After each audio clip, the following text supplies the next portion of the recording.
Shalom, Apostle Tahar coming back at you once again with this truth, giving all praise to Yahweh Shem Al Shai. And I'm going to entitle this, No Rapture on September 23rd, 2017, You Wacky Fake Christians. And this is based upon an article. And if you put in September 23rd, 2017 Rapture, you get a bunch of sites come up that you can choose from. Okay, it says here, and I'll leave the leave the site in the description box so you can read it yourself. I'm not going to read the whole article, but it says here, what will happen on September 23rd, 2017. I don't know, but I know that for sure that there's not going to be a rapture, all right? Of you wacky ass Christians, all right? It says, let's take a look at the evidence. Recently at Answers in Genesis, we have begun to get inquiries about a supposed event of great prophetic significance on September 23rd of this year. Many videos on the internet are promoting this. On this day, the sun will be in the constellation Virgo, along with the moon near Virgo's feet. Additionally, Jupiter will be in Virgo, while the planet Venus, Mars, and Mercury will be above and to the right of Virgo in the constellation Leo. Some people claim that this is a very rare event, allegedly only once in 7,000 years, and that it supposedly is a fulfillment of a sign in Revelation 12 verses 1 to 2. And I'll read part of it. It says, "And a great sign appeared in heaven, a woman clothed with the sun, with the moon under her feet, and on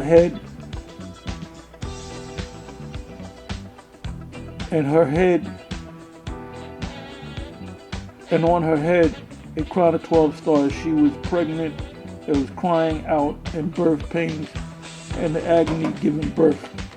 They don't even know what that means. Anyway, I'm not going to read anymore. You can read the article for yourself. There's a video as you scroll down. Dr. Danny Faulkner answers the question, what will happen on September 23rd, 2017, from the Johnson Observatory at the Creation Museum. Goes on to speak about examination of the claims. Goes on to say this year's event has attracted much more attention than previously. So why is this year so different? Like I said, I'm not going to read this whole article. Okay, it says conclusion. Let me see what this says. Let me read from here. It says, so what will happen on September 23rd? And by the way, we're in September 10th, I'm sorry. So you have a little less than 2 weeks before the supposed rapture is to come, which there's not going to be a rapture of you Renaissance/plantation Christians. You wacky ass Christians, all right? It says, I have identified several problems with the supposed sign of September 23rd, 2017. However, there are other broader problems with it. One of the, in other words, it's saying here, if you read it, that this guy doesn't think it's going to happen. This goes on to say, instead of setting dates, we ought to be ready for his return at any moment. Are you ready?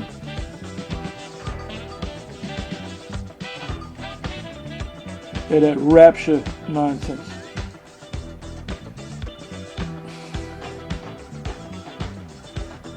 Anyway, you know what I want to do? I want to go to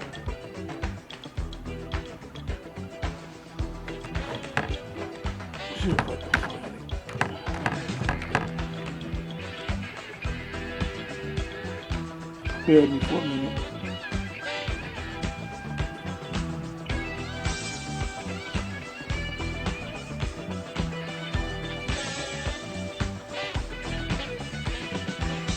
Okay, First Thessalonians 4.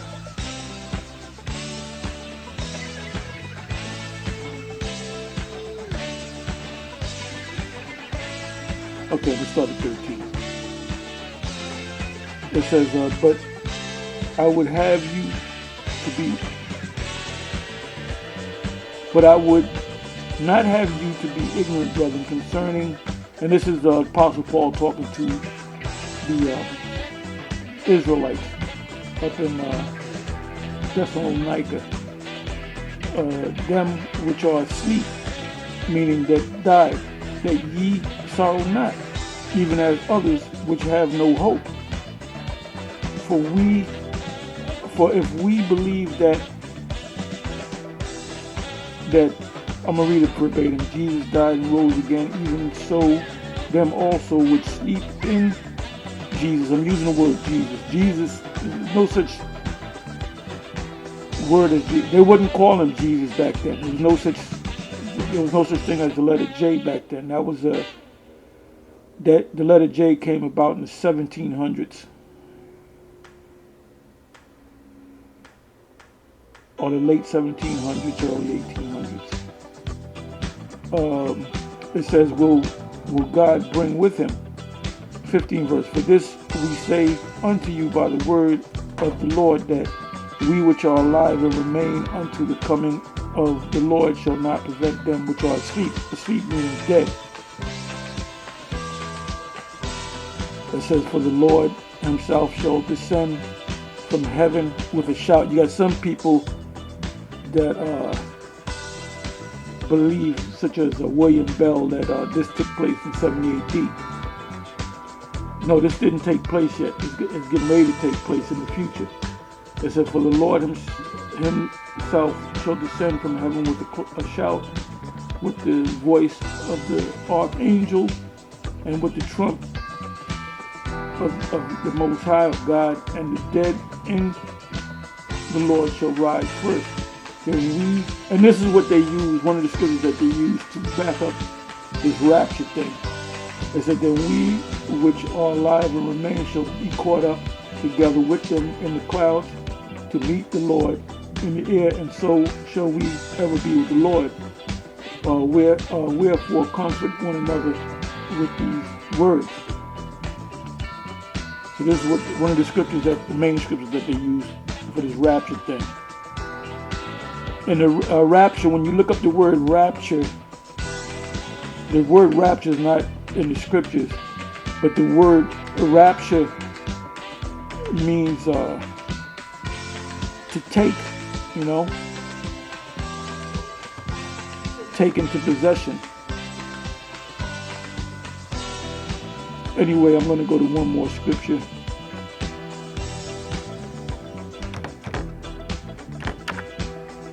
Revelation 11, which you all know the scripture. I'm going to start at either the 8th or 9th verse. Okay, it says, let me start at the 10th verse. And they that dwell upon the earth shall rejoice over them, the Israelites, and make merry, and shall send gift one to another, because these two prophets tormented them that dwell on the earth. And you're being tormented now when you have to see us on these corners, on all over YouTube.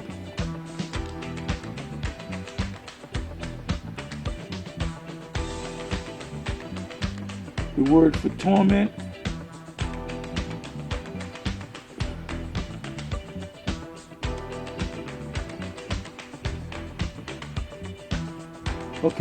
the word torment in the Greek is basanizo, and it means to test metals by the touchstone, which is a black siliceous stone used to test the purity of gold or silver. So when we go out on the highways and the byways, we're tormenting you by questioning everything that you Renaissance slash plantation Christians have been teaching for years. Like we test the image of the Lord, because you put up the image of the Lord as a so-called white man. So let me read on. It says, used to test the purity of gold or silver by the color of the streak produced on it by rubbing it with either metal. To question by applying torture. To torture. So it doesn't necessarily mean physical torture. It means to be in your face and challenging what you've been teaching for years. Goes on to say, to vex with grievous pains of body or mind. The reason why you got these fake ass Christians jumping up out the woodwork, going after the one Westers, which they call us, is because they're being vexed. It says to vex with grievous pains of body or mind. So how are we torturing you? We're torturing your mind to torment. It's a spiritual torture. It's a mental torture. You lose sleep over this. To be harassed. So you look at us as we're harassing you. When we come on in those corners, it's an harassment to you. You're being harassed, distressed of those who at sea are struggling with a headwind. So when you go back into the history of the prophets of Israel, we harassed the children of Israel. That's why they sought to kill us. And here we are back again, harassing you again, because it is a form of harassment, a spiritual, mental harassment, because we're questioning everything that you've been teaching since you devils got over here, since you deceived the world, pursuant to Revelation 20th chapter. Because when you had us in slavery, hardcore slavery, you gave us your form of what you thought Christianity was.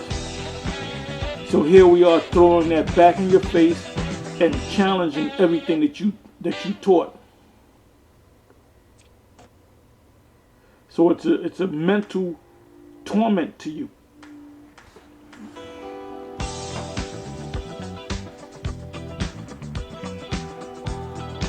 Okay, reading on. Let me read let me read the 10th verse again. And they that dwell upon the earth shall rejoice over them and make merry, and shall send gifts one to another, because these two prophets, which represent the two kingdoms of Israel on a macro level, I'm not going to go into the micro level, tormented them that dwell on the earth. And after 3 days and a half, the spirit of life from the Most High entered into them, and they stood upon their feet. Now when you notice this on the highways and the byways, all these camps that go out on the highways and the byways, we stand on our feet. If you notice that, we don't have beach chairs out there and lawn chairs out there sitting down and relaxing with our legs crossed. Whether we're out there for 3 hours, 4 hours, 5 hours. Now when we do the sit downs, we call it sit downs. That might be at a brother's home. We might sit down in that situation. And after 3 days and a half, the spirit of life from the Most High entered into them. So the spirit is in us. And they stood upon their feet, and great fear fell upon them which saw them. So these Christians, Vocab Malone, these other guys, Jesus is the Word, G-Man. Now G-Man, he was at the camp site yesterday. Today's date is September 10, 2017. He was at the campsite yesterday, Saturday, but he didn't come to the main camp. He was down the street. And I'll see the video. I'll check out the video later. And I'm still waiting for the guy Jesus is the world with the tattoos on him. Deal with GMS Dallas, because you from the Dallas area, according to my understanding.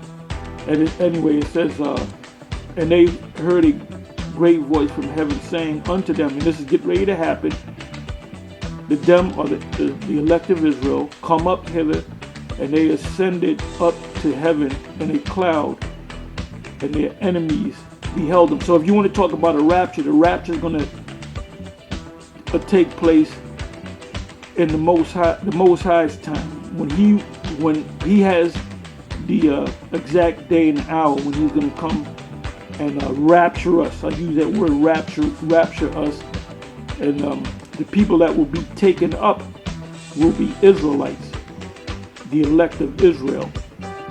And that's why we refer to ourselves as a hopeful elect, because we hope that we are the elect. Scriptures say, give diligence to make thy calling and election sure. And then once we're taken up, 13th verse, in the same hour was there a great earthquake, and the 10th part of the city fell, and in the earthquake was slain of men 7,000, and the remnant were affrighted and gave glory to the Most High of heaven. Anyway, I'm gonna close on that. But that we're gonna wait. We got what, 13 days for the 23rd, and we're gonna see if you devils are gonna be raptured. And you're not gonna be raptured, because you're not the children of the Most High. The Most High is only dealing with the children of Israel, starting with the elect. Anyway, with that, I'm gonna say shalom.